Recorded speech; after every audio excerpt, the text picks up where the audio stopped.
अस्सलाम वालेकुम वरहमतुल्लाहि वबरकातुहू।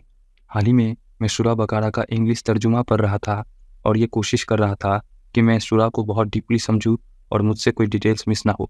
और अल्लाह के फजल करम से मुझे सूरा बकरा के आयत नंबर 45 से लेकर आयत नंबर 49 तक ऐसे 12 अमेजिंग डिटेल्स मिले जो शायद आप लोगों ने मिस कर दिया होगा। इससे पहले कि आप ये वीडियो देखें, आप पहले इस चैनल के पिछले वाले वीडियोज़ देख लीजिए ताकि आपकी कॉन्टीन्यूटी मेंटेन रहे। चलिए बिना किसी वक्त को जाया किए बिस्मिल्लाह करते हैं।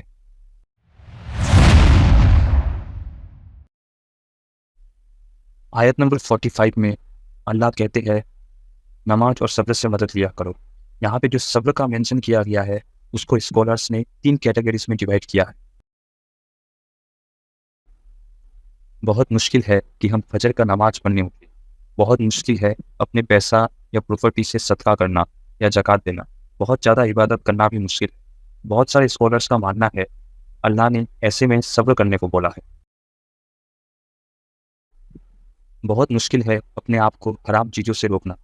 ऐसा हो सकता है आप किसी लड़की के साथ मिलने जाना चाहते हो, ऐसा हो सकता है कि आपको जिना करने का मन हो सकता है आपको इंटरेस्ट या सूद लेने का मन हो सकता है शैतान आपको पुश कर रहा हो गुनाह करने के लिए और आपको लग रहा है गुनाह करना सही है, लेकिन अल्लाह ने कहा है खुद को रोकने के लिए और सब्र करने के लिए।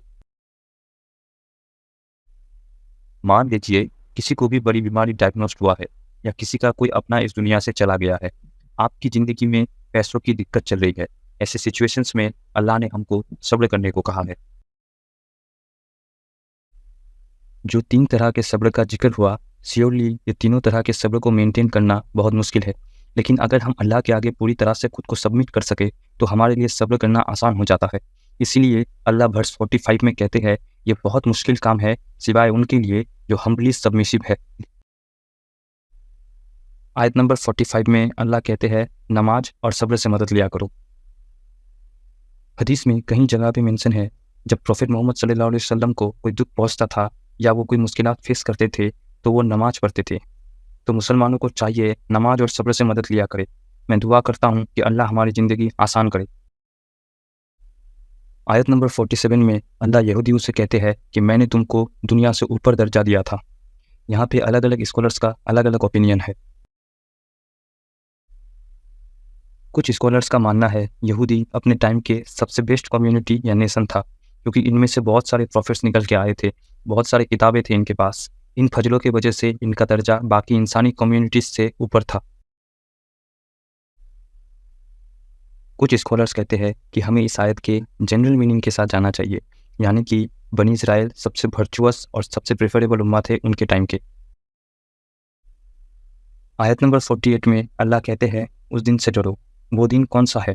वो दिन क़यामत का दिन है, यानी कि द डे ऑफ जजमेंट। आयत नंबर 48 में अल्लाह कहते हैं कि क़यामत के दिन कोई मुआवजा एक्सेप्ट नहीं किया जाएगा। असल में कुछ लोग होंगे जो क़यामत के दिन जहन्नम से खुद को बचाने के लिए कुछ भी देने के लिए राजी होंगे, यहाँ तक कि पूरी दुनिया, लेकिन ऐसा पॉसिबल नहीं है। आयत नंबर 48 में अल्लाह कहते हैं क़यामत के दिन कोई किसी के बिहाफ में बोल नहीं सकता, यानी कि किसी भी तरह का इंटरसेशन एक्सेप्ट नहीं किया जाएगा। लेकिन बहुत लोग जानते होंगे मोहम्मद सल्लल्लाहु अलैहि वसल्लम इंटरसीड करने वाले हैं और वो अपने उम्मा के लिए सिफारिश करने वाले हैं। तो बहुत सारे स्कॉलर्स का मानना है यहाँ आयत नंबर 48 में काफिरों की बात हो रही है कि उनके लिए कोई सफ़ा नहीं है। अल्लाह हम पे रहम फरमाए।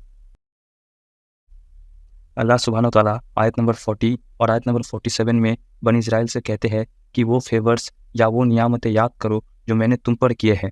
अब अल्लाह आयत नंबर 49 से उन नियामतों को डिटेल्स में बताना स्टार्ट करते हैं। आयत नंबर 49 में अल्लाह मेंशन करते हैं अल्लाह ने कैसे यहूदियों को फिरौन के जुल्म से बचाया था।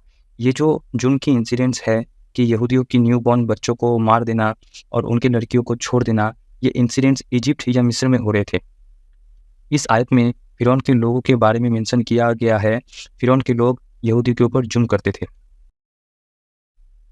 यूसुफ अलैहिस्सलाम और उनके पिता याकूब अलैहिस्सलाम जो इज़राइल के नाम से जाने जाते हैं, बाकी यहूदियों के साथ इजिप्ट में माइग्रेट करके आए थे और तब से वही रहने लगे थे।